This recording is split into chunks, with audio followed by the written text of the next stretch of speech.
We begin this special Squeeze breakdown with the first racially motivated act in the string of hateful events that happened on the SU campus this past week. Overnight on November 6th into the 7th, acts of vandalism occurred on the 4th and 6th floor of Day Hall. Racial slurs targeting African American and Asian students were written on the bathroom walls.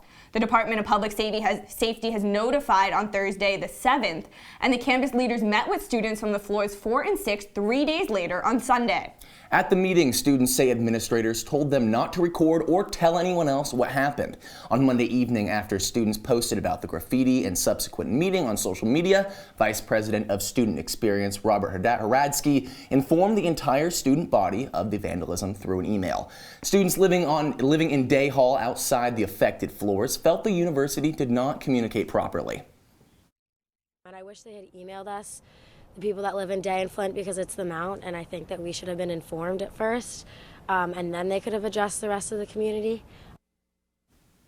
The student body found out about vandalism 5 days after it was first reported at 7 p.m. on Monday. JUMP, a student organization that works to help decrease the Syracuse high school dropout rate, hosted the first forum that allowed students to voice their concerns. The response to the event wasn't limited to campus. Governor Cuomo released a statement Monday night announcing the State Hate Crimes Task Force would lend its support to DPS investigation of the racist vandalism. On Tuesday morning, Chancellor Subaru sent an email providing an update on SU's investigation into the event, despite expressing, quote, serious concern over the racist graffiti. Subaru was condemned for not acknowledging the events earlier. Later that morning, Governor Cuomo took the time to address the Day Hall vandalism before a planned appearance at the Syracuse airport. It's every incident, and it's not Syracuse University. I'm not personalizing Syracuse University. We have it all over the state. It's all over the country. But the point is, wherever it is, whenever it is, we take it seriously. We want an answer. We want everybody working as hard as they can, and we want it condemned, period. Then at 8:30 p.m. that night, the Residence Hall Association hosted a forum where administration spoke with students. Attendees said there needs to be changes to SU's core for any change to happen on campus. Like, a lot of stuff needs to be revised in the whole structure of the school, from the infrastructure to the curriculum to the staff who run the school. On Wednesday morning, students took to the Barnes Center to protest the racial graffiti in Day Hall. The movement, known as #NotAgainSU, started not only to show that students are disappointed in how the Syracuse administration handled the vandalism, but also to make a greater issue of how minority students feel marginalized on campus. This happened, racial slurs are being written on walls, and people are, pistol whipping people at parties and yelling racial slurs at them. It really makes us feel like we don't belong.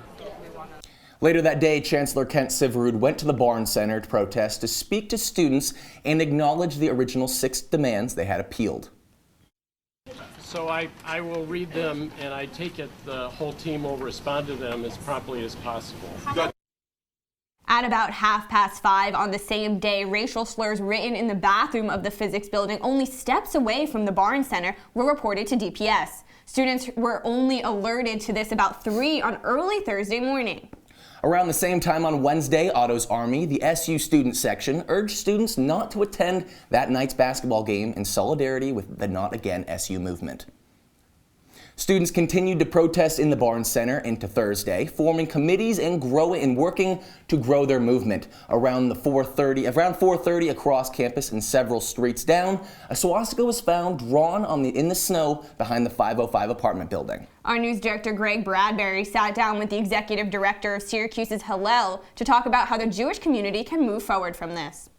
It's very important to me that this become part of it doesn't need to be a competition between people who have had hate crimes against them, and so I'm hopeful to work with our partners in the Black community and the Asian community and on campus to figure out how we can kind of do this together. As this was developing back on campus, the Center for International Services held a forum to give students, especially Asian international students, a chance to have their voices heard. Then at 11 p.m., students received yet another email from DPS. An investigation was opened after a racially biased incident on the 3rd floor of Day Hall involving graffiti against the Asian community. Over at the Barnes Center, protesters voted to stay overnight despite the university's warning to them about being charged with violating student code. Shortly after the vote, the university announced it would not move forward with charges. As the sit-in reached the 48-hour mark, the Newhouse School held a forum across campus to address student and faculty concerns. Hub Brown, the Associate Dean of International Initiatives and Diversity, hosted the event. Lack of diversity among students, staff, and faculty was the main point of discussion, as well as the need for more education on the impact of media on marginalized groups. One of the things that we should be talking about in our classes and have been talking about in our classes are the effects of news media on various kinds of groups. And a lot of that gets played out in a lot of different ways on this campus. And while the forum at Newhouse was happening, Chancellor Severud visited protesters at the Barnes sit-in. While there, he responded to the demands of protesters had put forward. My job is to work as best as possible to have the right policies in place so people know this is not a safe zone for hate speech to occur. There are some people who have asserted very strongly to me that there is a hazy, unclear line between free speech and hate speech. However, when questioned by our Gabrielle Caracciolo about students calling for his resignation, he lacked any response. Chancellor Severud, students have been calling for your resignation if you don't meet their demands by Wednesday. Do you have anything to say? The chancellor there was leaving the Hillel Center, where he went after the Barnes Center to talk with students to discuss the swastika found on Thursday. The chancellor finished his day by sending a video message to the entire SU community about changes to the way he will respond to future hate speech. I cannot promise you that in these fraught times in our country, there will be no more hateful incidents in our community. But I can promise that our university will respond in the future transparently and quickly, and will clearly assert our orange values of inclusion and of rejecting hate. We now have Juice and Java host and correspondent Gabrielle Caracciolo live at the Barnes Center, where the hashtag NotAgainSU protest continues into its third day.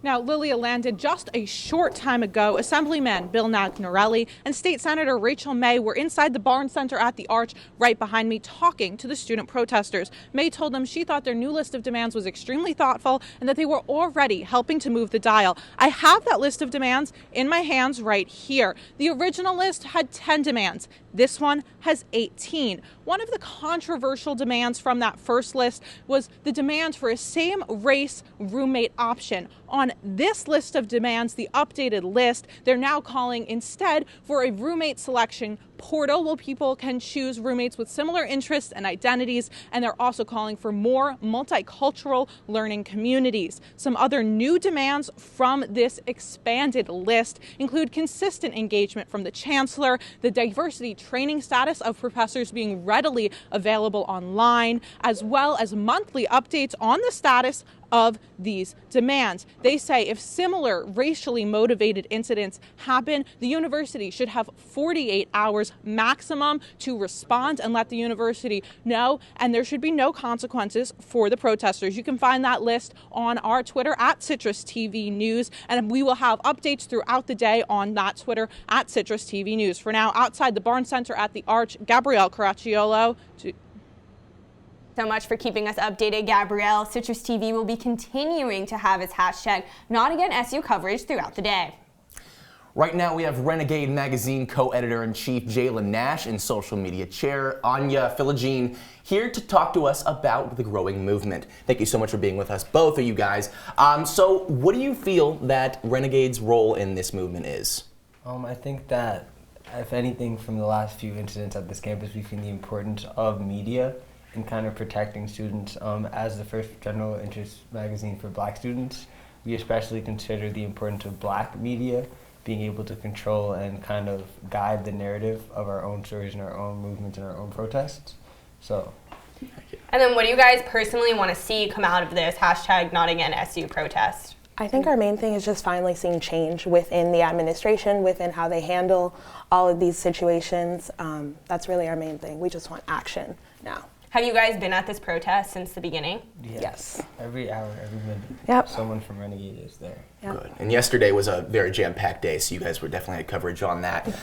So what? Tell us about the fall issue of 2019, the 2019 issue. What do we expect to see? So ironically, our fall issue, the theme is the feel-good issue. Yep. We felt that kind of based on last semester, kind of influenced by some of the incidents, we felt that the campus environment was very toxic and negative sometimes. And we thought it was very important that for our issue, we represented partying and feeling good and expressing yourself and being able to really be yourself. It's ironic that this is happening kind of right before we plan to launch, but I think it ultimately will be a blessing in disguise. Now, at the movement, you guys, a lot of the protesters are having that good time, feeling good. So I think the message is kind of being embraced already. You know. Do you guys changing any of it because of what's happening in? I think it's more so going to be like kind of a guide where it's like throughout all of this, despite all these things that are going on, it's supposed to kind of be a way to remember, hey, there's some good in life. There's a reason to be happy. There's a reason to smile. So although we're informing still, it will still feel that. And even within this movement, we've seen so much solidarity that we've been so proud of. So many different groups, so many different communities kind of coming together to sit in the same place and represent the same thing. So I think that our issue ties very well into that piece as well, because solidarity is a huge part of having fun as like a campus community. Yeah, the energy when you walk into the protest. You can feel it. Oh, you could feel it very, very well. Jalen, Anya, thank you so much for being here with us today.